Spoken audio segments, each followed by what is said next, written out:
আমার ছোট ছেলে ঘুমে ব্যস্ত থাকলেও আমার বড় ছেলে কিন্তু খেলাধুলায় সবসময় ব্যস্ত থাকে। দেখেন সে খেলার জন্য এত বেশি পাগল, নিচে কয়েকটা নতুন নতুন ফ্রেন্ড বানাইছে, তাদের সাথে গিয়ে নিচে খেলতেছিল এন্ড আমি বারান্দা দিয়ে দেখতেছিলাম। এই যে এই মানুষটা মানে আমাদের মইন, তাকে আর কি বলবো, তাকে ধন্যবাদ দিয়ে ছোট করব না। সে এমন একজন মানুষ, এই যে ঘুমিয়ে মানে সে জেগে জেগে ঘুমাচ্ছে, সে সারাদিন এত বেশি পরিশ্রম করে, বাবুদেরকে রাখে, রাতে রাত জাগে, রান্না বাড়া থেকে শুরু করে প্রতিটা কাজ করে, তারপরেও সে একটু বিশ্রাম নেবে না।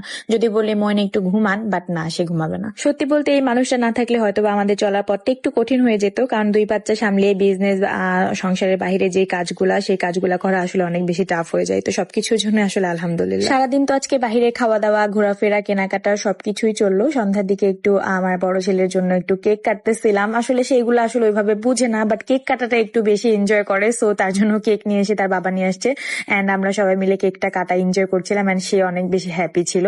আজকে তার জন্য অনেক মানে তাকে হ্যাপি করার জন্য অনেক কিছু করা হয়েছে, গাড়ি কিনে দেওয়া হয়েছে, এটা ওইটা কিনে দেওয়া হয়েছে, শপিং করে দেওয়া হয়েছে, নতুন ড্রেস।